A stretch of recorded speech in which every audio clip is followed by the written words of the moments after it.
Seja bem-vindo, membro AATRE. Dia de continuar falando, né, aquele bate-papo nosso sobre teologia sistemática. Né? Tô arrumando minha mesa aqui que eu já gravei 3 vídeos longos aqui pro canal. Gravei sorteio, gravei um monte de coisa, ó.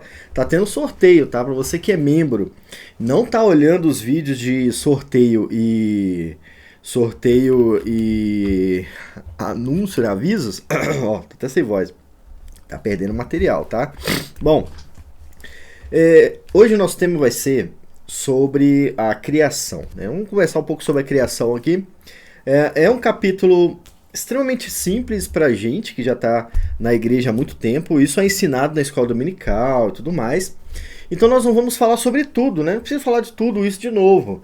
Nós vamos falar sobre o ponto mais polêmico a respeito da criação, que é a influência de Darwin na teologia da criação, né? Então, olha só. Agora a coisa mudou, vai. Agora eu quero ver. Eu nem estava interessado, agora eu quero ver, né? Isso mesmo, pessoal. A teoria da evolução, a teoria do Big Bang, tudo isso caiu como uma bomba no cristianismo, né? E a ciência, antigamente, ela era dirigida pela teologia. A teologia e a ciência andavam juntas. Quando Darwin e outras pessoas apareceram com outras ideias, isso foi bombástico para o cristianismo, tá? E assim, muitos líderes, muitos pastores abriram mão da verdade bíblica a favor daquilo que foi ensinado, que, como eu disse, a teologia, a teoria da... Muita gente abriu mão disso aqui, cara. Como pode abrir mão disso, né? Falar nisso, ó, tem essas bíblias aqui para vender no canal, tá? O link tá sempre na descrição, então você passa lá na loja do canal que tem material, tem camisa para vender, tem as bíblias também, né? E assim, é muito triste isso acontecer, né? Mas muita gente abriu mão da teologia quando teve contato com a teoria, e olha só o nome, teoria, né? Da evolução, teoria do Big Bang, que são absurdos, né? É claro que a história da criação bíblica também é meio absurda, mas é um absurdo revelado por Deus. Não é um absurdo teórico, né? Não é uma teoria absurda, é uma verdade absurda, né? Mas muita gente acabou abrindo mão da teologia cristã quando descobriu essas teorias aí. Então aqui com o livro aberto, ó, né, Sumário de Doutrina Cristã do Berkhof, que é o livro que a gente está usando, tem tempo, né? E aí o Berkhof vai falar sobre a criação em geral, depois ele vai subdividir a criação, o tempo da criação, né? Quando é que foi criado. E é tudo muito simples, né? E essa doutrina é simples mesmo.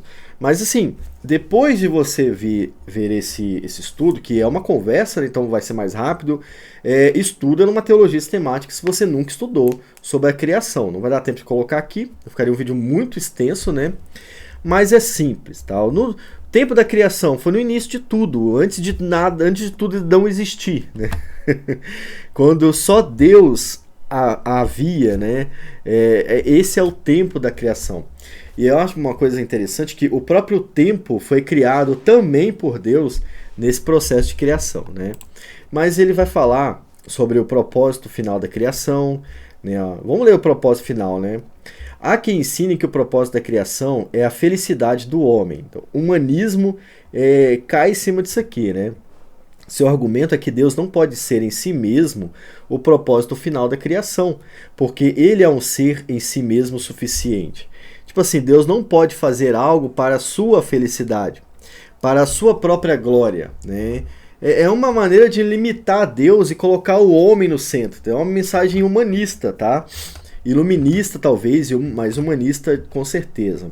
Ao contrário, o homem existe para Deus e não Deus para o homem. Ninguém, essa é a que a gente fala, né?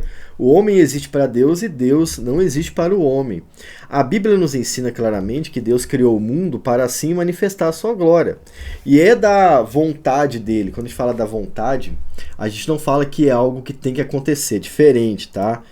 Da vontade significa que ele fica feliz em fazer isso. Ele se alegra em manifestar a sua glória. Porque muita gente vai achar que a terra, que tudo existe por necessidade, ou seja, para que Deus se glorie, há necessidade dele fazer, ele tem que fazer isso para isso acontecer. Não, ele foi feliz em fazer isso, entendeu? Ele quis fazer porque ele quis, não é que ele era necessário acontecer. Então, aqui a gente tem os substitutos para a doutrina da criação, né? A gente tem várias ideologias aí junto. Ó, primeiro, há quem diga que a matéria original é eterna, a matéria original poderia ser o átomo, né? O átomo é eterno, uma coisa que faz o menor sentido, como assim o átomo vai ser eterno, né? E que eles falam que o universo surgiu dessa matéria por mera casualidade ou por efeito de alguma força superior. Nem que força superior seria essa? Deus também, né? Eles ficam rodeando tanto para negar a existência de Deus, eles acabam criando Deus, né? Do mesmo jeito. Então essa é a primeira teoria, né? A matéria é eterna. Isso aqui nem é ciência, isso é religião, tá? Isso aqui é vindo de uma religião.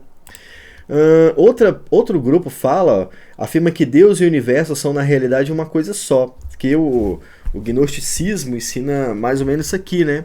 É como se Deus fosse nós, né? E nós fôssemos parte de Deus. Os budistas acreditam assim também, né? Então nem é ciência, mas tem gente que acredita. Então quando fala da deusa Gaia, quando a gente fala da deusa Gaia, a gente está falando desse tipo de ideologia que cresce muito, né? Você pensa, por exemplo, nós temos que cuidar da natureza, porque Deus é a natureza, né? E a natureza fala com você. Quando o pessoal fala assim, você vai para o mar, cuidado com o mar, que o mar é revoltado, né? Eles colocam características pessoais no mar, como se o mar tivesse como ser mais revoltado ou menos revoltado, ou como se o mar fosse um deus, entende? Então isso aqui é muito comum, isso cresce muito, tal. Outros afirmam que Deus e o universo são na realidade uma só coisa, e que o movimento o universo é a consequência necessária, tá vendo? Que necessário no sentido de tem que acontecer, ou produto do ser divino. Essa teoria subtrai de Deus o poder da sua própria determinação. Então, quando a gente fala do Deus e do universo, é como se eu falasse de mim e dessa caneta, né? Então, olha só. A primeira teoria vai falar que essa caneta, que a matéria para construir essa caneta existe desde a eternidade. Então, deixa eu voltar aqui para vocês entenderem. Essa caneta não era uma caneta, ela era um pó, né? Ela é uma energia de caneta. E em certo momento eu fiz, essa é uma energia eterna, em certo momento eu reuni essa energia e fiz surgir a caneta. Então a primeira teoria fala isso. A segunda teoria vai falar que essa caneta na realidade sou eu e eu sou essa caneta. Entende? Mesmo sabendo que eu estou olhando para ela. Então, se eu sou ela, como eu estou olhando para ela, né? Se essa caneta cai, então, assim, tipo assim, estou obviamente separado da caneta, né? Ó, há uma divisão entre eu e a caneta, mas algumas religiões acreditam assim. Olha, você e Deus são uma coisa só. Deus é a criação, né? E você faz parte dessa criação. Logo, você faz parte de Deus. Quando é óbvio que não, a caneta foi criada por mim, mas eu não sou a caneta, eu sou eu, né? E a caneta é a caneta. Tem gente que pensa assim, né? Além disso, tem uma terceira, cadê? Tem uma terceira aqui. Finalmente há quem se refugie na teoria da evolução, né? O que seria a teoria da evolução? Deixa eu tentar fazer a teoria da evolução. Deixa eu pegar aqui, desmontar a caneta. Teoria da evolução vai dizer que esta caneta que você viu, na realidade, era só isso aqui. E aí o vento, as circunstâncias, o clima fizeram necessário que essa caneta criasse para ela sozinha, né, surgisse na evolução uma tampa para ficar aqui, né? Essa é a teoria da evolução. E aí esta caneta por si mesmo, pela necessidade de se proteger daqui, ó, porque alguém podia bater e tudo mais, ou por ela ser fina demais, ela mesma desenvolveu isso aqui, ó, que eu vou pegar e vou enroscar aqui, entende? A teoria da evolução trabalha dessa maneira, né? Ó, tem ainda aqui uma adaptação, ó, que eu não sei fazer, aqui, ó, pronto. Então, ó, e aí, como ela pode cair, e muitas canetas caíram de ponta e morreram, houve a necessidade dela evoluir e criar uma tampa para ela. Tá? A teoria da evolução é isso. É ridiculamente assim, entendeu? A teoria da evolução não faz o menor sentido, como vocês ficaram sabendo, né? Viram agora. Mas muita gente, número crescente de pessoas acredita na teoria da evolução. Nós, cristãos, não acreditamos na teoria da evolução. Acreditamos de forma até mais óbvia, né? Óbvia, que Deus foi lá e fez a caneta. Do jeito que ele quis. Entendeu?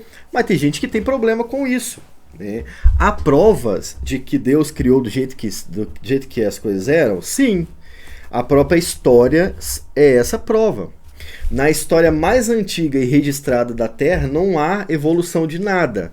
E nem na moderna. Só há evolução nos livros de Darwin. E, aliás, é uma teoria. Então é óbvio que a teoria da evolução ela também é frágil demais, ela é fraca. Mas são substitutos para a doutrina da criação, né? Como a gente mostrou aqui. Entendeu como é que o mundo entende a criação? A gente tem também a criação do mundo espiritual, que eu vou pular aqui, porque acho que todo mundo já sabe. Foram criados no momento em que Deus disse haja luz, ou no momento que ele criou todas as coisas, aliás, né? Então não há uma criação pré-adâmica, como algumas pessoas acreditam. Não há um mundo antes de Adão, como algumas pessoas dizem, não na Bíblia. De onde surgem essas ideias? Essas ideias surgem de outras religiões, tá? Que vão se misturando com o judaísmo no passado, e as pessoas passam a acreditar que houve uma criação pré-adâmica, né? Ou seja, antes de Adão. Dentro dessa teoria, Deus cria todas as coisas antes de criar Adão e Eva, e os anjos se rebelam e são jogados na terra para morarem na terra, né? E aí depois é que Deus cria o ser humano. Inclusive há aquele conto de Lilith, né, que vai falar que Lilith foi a primeira esposa de Adão. Né? Era uma mulher, era uma demônia, né, uma capeta. Né? Como se a Eva não tivesse capacidade de ser Lilith suficiente, né? Mas é isso que eles acreditam. Mas isso não vem da reflexão da Bíblia, tá? Nós gritamos só a Escritura, então não acreditamos na teoria pré-adâmica também, né? Deus criou todas as coisas, depois de ter criado o universo, a Terra, e ter colocado criaturas na Terra, ele cria o homem e o homem cai em pecado depois disso. Essa é a ordem da criação, né, da teologia reformada e na Bíblia mesmo, né, não só na teologia reformada. Agora a gente tem a questão dos dias, que é a parte mais polêmica, onde a gente vai ficar aqui para você entender, né? Na verdade, ela é simples, né? A teoria da evolução não acredita que as coisas precisam de tempo para acontecer? Então, essa é a base da teoria da evolução. A necessidade vai fazendo as coisas evoluírem, né? A evolução vai sendo aplicada também de forma sutil e também a teoria do Big Bang e tal, vai sendo aplicada de forma sutil na teologia, falando que talvez a descrição do Apocalipse, e é aqui que mora, né, a estratégia de Satanás, gente, talvez, até esqueci o nome dele, a teoria do Big Bang, da evolução, esteja de acordo com as Sagradas Escrituras. Talvez, né? Talvez Darwin esteja de acordo. Talvez a Bíblia concorde com Darwin. E aí, para que isso faça sentido, eles vão fazendo pequenas mudanças no texto, né? Uma vez que o texto bíblico fala que Deus criou a Terra em 6 dias e no 7º descansou, as pessoas mal intencionadas, a fim de colocar vocês dentro da teoria da evolução do Big Bang, elas vão adaptar o texto bíblico para a teoria, entendeu? E é isso que acontece. Berkoff vai falar pra gente aqui, ó, que a Terra foi criada em dias literais e não em séculos, não em décadas. A Terra não envelheceu. Não, a Terra foi criada. O Luca fala uma coisa que eu concordo muito, é criação da Terra adulta, né? Alguma coisa assim, não lembro agora como é que ele fala. Mas é isso. Então, ó, o Berkoff vai ensinar da seguinte forma. Tem havido muita discussão sobre a criação. Se os 6 dias em que se concretizou foram ou não dias ordinários, dia de tipo assim, o sol nasce, o sol se põe, né? Os geólogos e os proponentes da teoria da evolução nos falam de longos períodos de tempo, né? É certo que a palavra dia na escritura nem sempre significa um dia de 24 horas. Isso aí a gente concorda. Como, por exemplo, né, em Gênesis 1:5, Salmo tal. Não obstante, cremos que as seguintes considerações favorecem interpretar os dias da criação como sendo dias de 24 horas. Tá? Então aqui está o argumento dele, o argumento que eu concordo, né? E esse é o ponto central do vídeo hoje. Tá? É aqui que a gente vai ficar.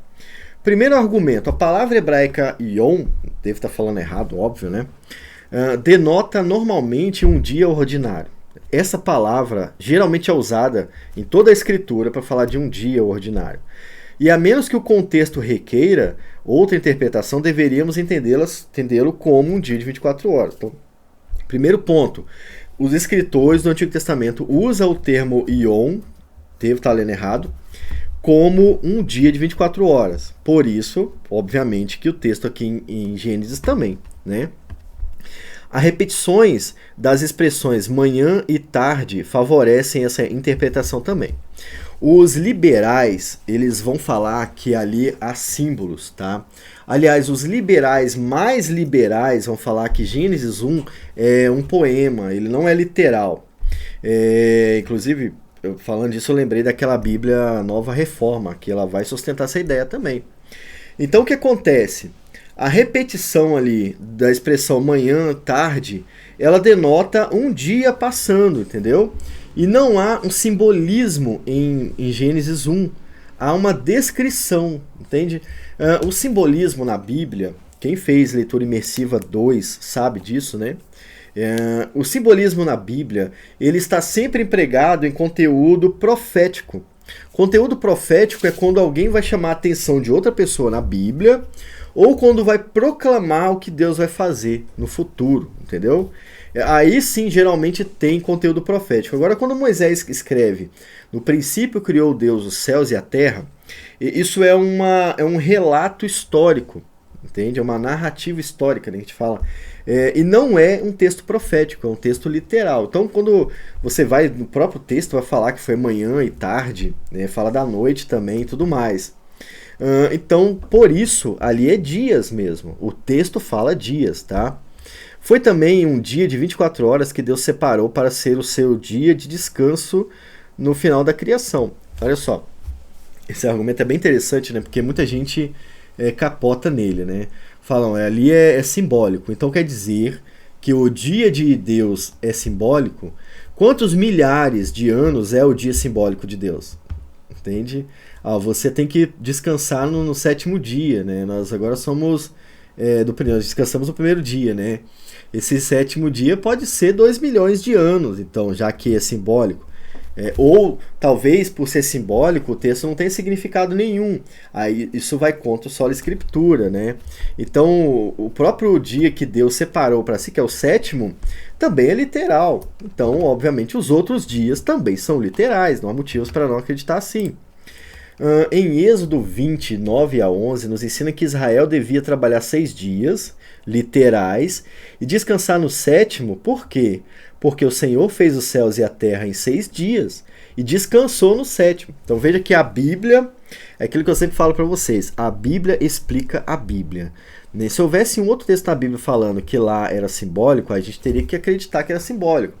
Mas o texto de Êxodo fortalece a ideia de que, além de ser literal, era por causa desses dias que foi criado o sétimo dia, né, o dia do descanso. Então, falar lá que Israel devia trabalhar 6 dias literais porque Deus trabalhou 6 dias literais, entende? Então, é mais uma evidência de que a Terra foi criada em 7 dias literais, não em 7 milhões de anos ou 15 bilhões de anos. É até chato ter que ficar falando isso de novo, porque é tão óbvio, né? Mas tem gente que tem que entender assim, né? Então, esses argumentos aqui você anota aí para você usar quando precisar, tá? É evidente também que os 3 últimos dias foram dias de 24 horas, porque foram determinados pela relação da Terra com o Sol. Olha aí que legal. Ora, se os 3 últimos dias eram de 24 horas, por que não os 4 primeiros não foram? Entende? Então, isso também é interessante. Agora, a obra da criação, aquilo que Deus fez, também é interessante. Porém, é bem óbvio, né? E eu tô com a garganta acabada, ó, tá fraquinha minha garganta. E eu tenho que gravar mais 2 vídeos ainda que eu nem sei se eu vou gravar hoje. Mas esse ponto a gente já sabe. O ponto que é essencial, que é polêmico, é esse que eu tratei com vocês, sobre a polêmica teoria da evolução, a teoria do Big Bang e tudo mais. Tá? Agora eu quero desafiar vocês, né? Você acredita em quê? Na Bíblia ou na evolução? Eu acredito na Bíblia, tá? Eu não creio na teoria da evolução. E eu quero deixar um recado para vocês. A teoria da evolução, ela é extremamente importante para o mundo, tá? Por quê? Porque o mundo está querendo derrubar Deus há muito tempo. Desde o século XVIII ele faz isso com mais força. E o livro da teoria de Darwin, o livro das espécies, ele é de quando? Deixa eu ver aqui, o livro das espécies. Quando é que foi escrito o livro das espécies? Ó, a origem das espécies, né? Tem que achar um lugar aqui, ó. 1859. Charles Darwin escreveu ele no século XIX, né? No final do século XVIII, tá? No século XIX, ali na metade, né? Aliás. E isso faz parte desse plano, eu vou mostrar para vocês aqui, ó. Isso faz parte desse plano de derrubar Deus, tá? Que é a origem das espécies, né? Que é ali favorecido não apenas por Charles Darwin, mas por Nietzsche, pelos filósofos e tudo mais, tá? Então, tudo isso surge nesse período da história com a tentativa de derrubar o ser de Deus e falar assim, Deus não existe, né? A ciência que é a verdade. Tá aí, ó. Onde será que Darwin está nesse momento? Será que ele já entendeu que a teoria dele falhou? Eu acho que deve ter entendido, né? Então tudo isso, e por isso que o mundo ele vai tentar empurrar ao máximo a partir de agora, não a partir de agora, mas já tem muito tempo, mas agora eu tô vendo com mais frequência, ele vai tentar empurrar com força na gente, nas crianças e tudo mais, a teoria da evolução, a teoria do Big Bang, a teoria dos dinossauros, né, que foram evoluindo. Você já viu o dinossauro que se tornou uma galinha? Então olha só. Não estou nem falando sobre a inexistência histórica dos dinossauros. Eu estou falando sobre a teoria da evolução, fazendo seus filhos acreditar que um dinossauro tenha se tornado uma galinha, né? E isso faz parte desse plano global, antigo, de derrubar Deus e fazer com que você e eu adoremos a ciência e não o ser de Deus. Tem dado certo? Tem. Os jovens são mais céticos agora do que nunca, tá? Então tem funcionado.